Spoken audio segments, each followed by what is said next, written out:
And I know some of the Filipina here in Denmark, they shouting in social media to destroy my life, destroyed my dignity. Oh, why you need to do that? Because you want to get what I have. Hello girl, mine is mine. My name is my name and no one can get my name. And don't teach me wrong because I always heard what you said online. But you know, I'm the type of person that I'm a silent person because I hate to use social media to announce who I am. But you did it. That's why I need to announce that Idiot Filipina pretend that she is Rogelia. I'm the owner of everything what we have in Philippines. Not only in Philippines, that airplanes, that ours, that came from Antaran and yes, Kandari Antaran. No, Rogelia Kandari. No, no, I'm sorry. Rogelia Kandari Antaran. Yes, and I married Danish. And no one can get what I have.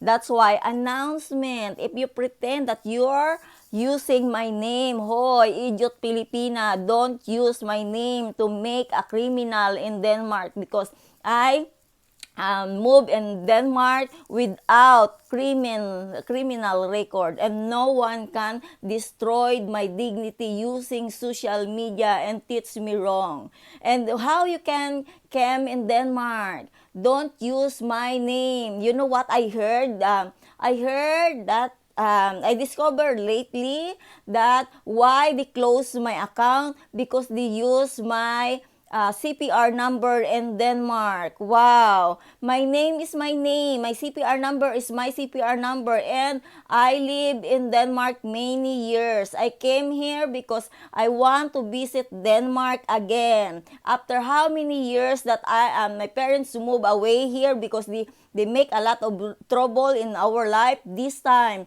no one can destroy us. Using social media, I will tell the truth that all my family, no one destroyed my family. They underestimating my brothers because they say they look like that. We are a simple person. My brother is my brothers and no one destroyed my brothers what we have now because we work hard. We have a money and we start a business. No one throw my brother away from me. If they want to visit here in Denmark, they have right to visit me in Denmark. Besides, they have a Danish citizen. They are Danish citizen. They have Danish passport. And no one said that, oh, you're a Filipino. You don't have right to stay in Denmark. Hello, my brother is Danish citizen and no one throw them away. If they want to visit Europe, they have right to visit Europe. Besides, we have airplanes. We can go wherever we go and no one destroyed my name. No one.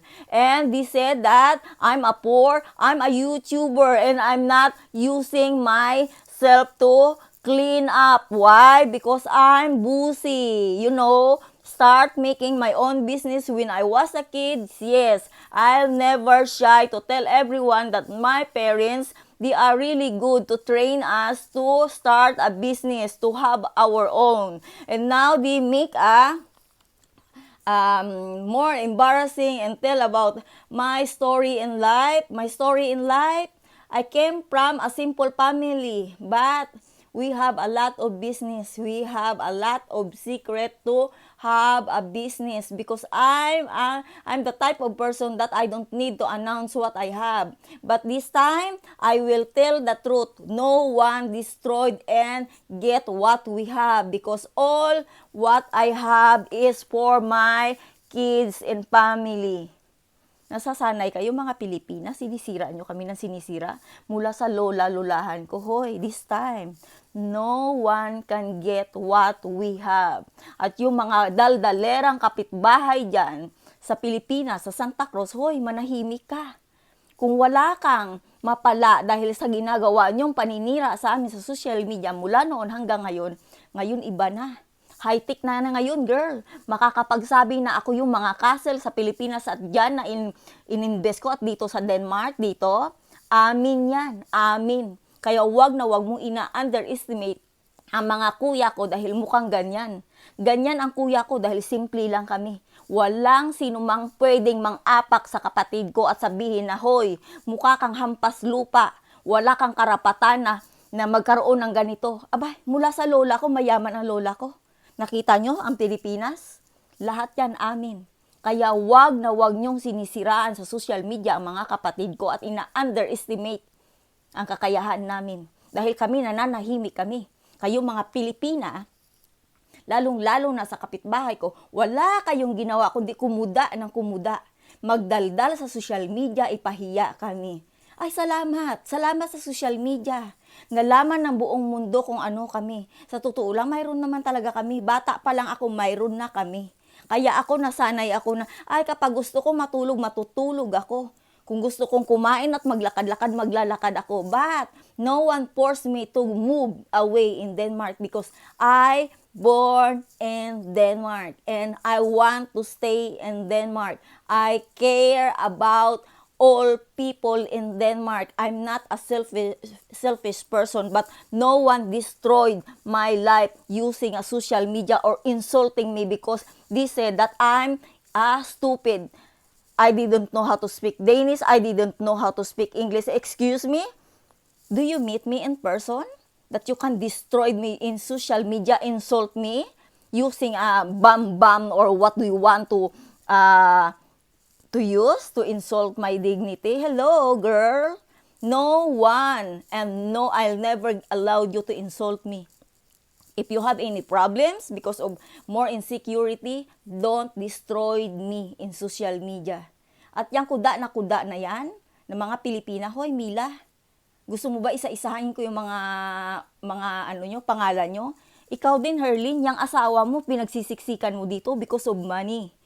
Dahil sa pera, kaya ka nagkakaganyan, kaya ka nang gagalaiti, mag-invite ng mga kapitbahay sa Pilipinas na nuknukan ng inggitera. Inggitera kasi yan, mga kapitbahay namin. At mula nung nalaman ko kung paano ako binaboy-baboy sa social media, wala kayong mahihita sa amin kahit 5 duling. Tandaan nyo yan.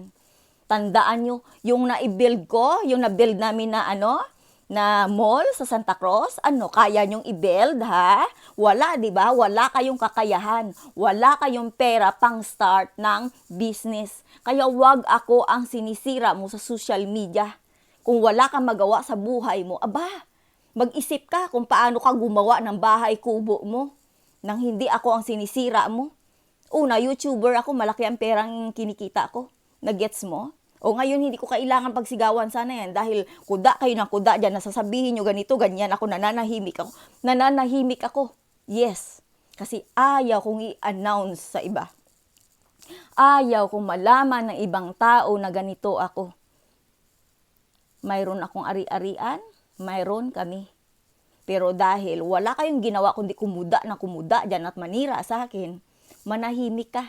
Yung castle na binild namin, amin yun. Akin yun. Sa pamilya ko yun. Nag-gets mo na ngayon? Kaya lubay-lubayan mo ako, lubay-lubayan mo ang pamilya ko, kaka-insulto sa akin in social media dahil akala mo, kaya mo akong ipabagsak at ipapatay. Tang ina mo. Yang words na yan, tandaan mo, putang ina mo. Hindi ako nagmumura, pero too much ka, nakakayaw-yaw sa social media.